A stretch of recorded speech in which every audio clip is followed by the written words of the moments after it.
September 23rd, 2022 was the day that allegedly someone almost died at Speaker's Corner.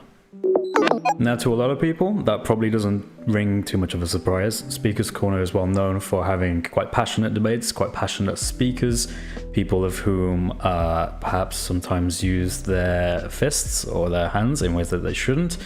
But nonetheless, it is pretty unusual that someone would actually come close to death at Speaker's Corner.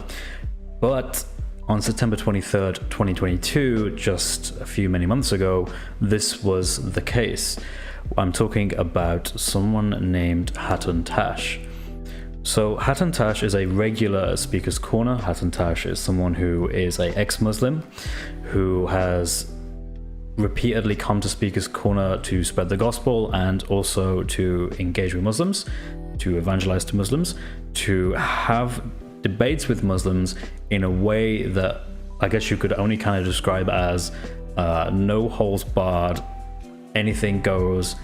I'm going to go for the jugular. You can see this by looking at the kind of clothing that she wears. Hatun Tash has frequently donned a Charlie Hebdo t-shirt. Hatun Tash has repeatedly brought in Qurans with holes in the Quran as a way of saying there is holes in the standard narrative when it comes to Islam. And for the most part, this is fine. For the most part, most Muslims don't have an issue with this. Most Muslims say they don't have an issue with this. Most Muslims don't really get violent. Most Muslims know how to handle themselves. There might be a few words said back and forth. Maybe someone says something not nice, and then that kind of ends it and people go their own ways. But there are cases in Speaker's Corner where it wasn't just that. It actually descended into something much worse. There are cases of Hatun Tash being attacked physically. There are cases of Hatun Tash being assaulted, people removing objects from underneath her, people trying to steal things from her, people trying to get her arrested. This woman has been through a lot in the past as a direct consequence of trying to evangelize to Muslims at Speaker's Corner.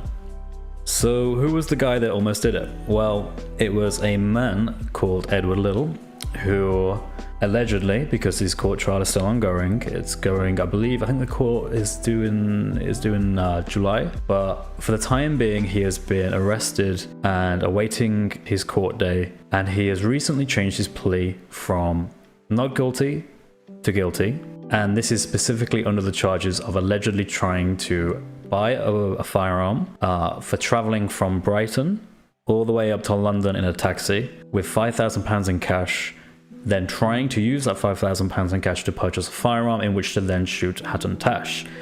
There are also allegations that he was not just going to attack Hatun Tash, but also the cameramen for Hatun Tash, and also for any nearby police or any armed guards or anything like that.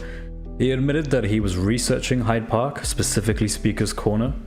He admitted that he was collecting money, raising money for this specific gun purchase that he was going to use to shoot Hatun Tash and others.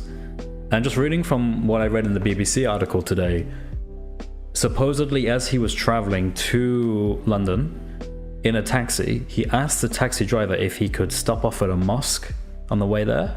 So you can infer from that as you wish. So in this BBC article, it says that when Little was interviewed regarding the alleged offense, Edward Little was shown a YouTube video of Hatun Tash preaching to Muslims at Speaker's Corner, to which he couldn't control himself, became enraged at this, and leapt over the table and had tried to assault the officer that was interviewing him.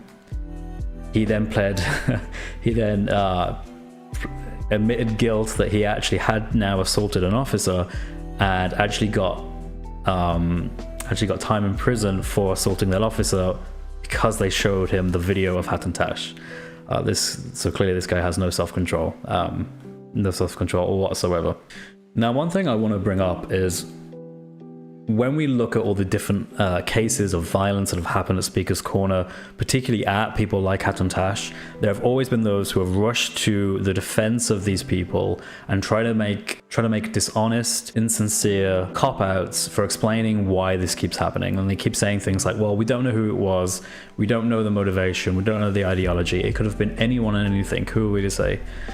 But keep in mind, this BBC article says that the guy asked to stop off at a mosque.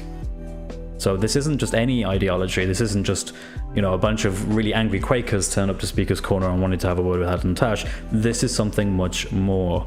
And when we put this in context of all the other attempts at hurting Hatem Tash or taking our life or doing whatever it is, we don't see violence at Speaker's Corner from just any group. There are many atheists, agnostics, there's many Christians, there's many Jews, there's many Hindus, there's all sorts of different people there with different beliefs.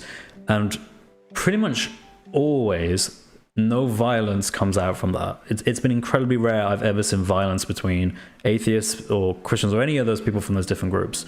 But there's one particular group where that doesn't happen. Something changes. And it isn't just with that group and all the other groups. Sometimes it's just within that group and people within that group. Some sort of infighting whenever we see Sunnis and Shias wanting to fight, or Ahmadiyas and all these different groups within that one broad band of Islam, we notice that there's just some level of intolerance and some level of supremacy and fundamentalism that we don't see anywhere else. We all want Speaker's Corner to be a safe place, and we all want Speaker's Corner to be what it was intended for, to be a place of debate, of free speech, that people can come to with ideas and speak freely about these things. No one wants to go to Speaker's Corner thinking that they may end up dying. There are YouTube channels out there still that have videos that try and excuse this kind of behavior from this particular group. And they say things like, we don't know that this person was a Muslim. We don't know that this attack came from a Muslim. Yes, it was against Hatem Tash, and yes, Hatem Tash only talks about Islam and critiques just that and nothing else, but we have no proof that the person who was upset and attacked her was a Muslim. Well, I think it's fair to say in this alleged case, we do know this, because as the BBC reports, he tried to stop off in a mosque. That's not something that Jews or Christians tend to do. You know what, when was the last time you saw an atheist roaring to go to a mosque? I don't think it was. I think it's quite clearly, if this guy is found guilty, then it would be likely that he's a Muslim. Simple as that. So where do we go from here? I think it's important to call this stuff out, and that's one of the reasons why I'm doing this video. I want people to be aware that these things do happen.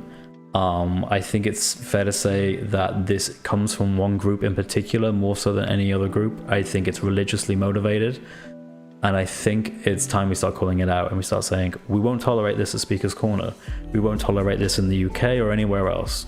This is a place where people should be free to critique ideas, and that includes my ideas. I'm not in some sort of special category. As a Christian, feel free to talk about Christianity as much as you like. It's exactly what I stand for, the fact that you're free to do that. But that's not the view of people who are not following the same traditions as us, that don't come from the Western perspective, that don't come from a background of the Enlightenment, from Western values, from Judeo-Christian values. They come from something else, a value set that is not similar to us and that ultimately isn't conducive to a productive society. We need a much more involved and a much more focused police presence at Speaker's Corner in Hyde Park. Simply put, this was before my time, but I've been told that there was a great police presence once at Speaker's Corner. Certain police officers are well known for being some of the best, who did an amazing job, and they're well loved by many people at Speaker's Corner.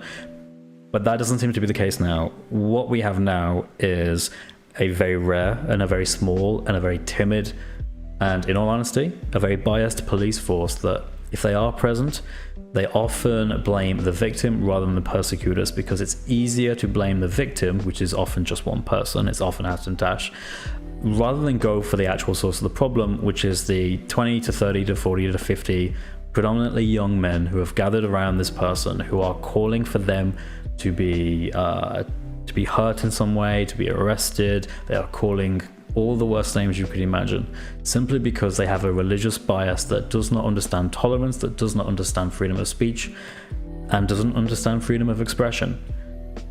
There needs to be a change in the way that the Speaker's Corner is policed. There needs to be a change fundamentally in the hearts of these people to lead them away from this ideology, this religious bias, that leads them to become aggressive, violent, dogmatic, fundamentalist people.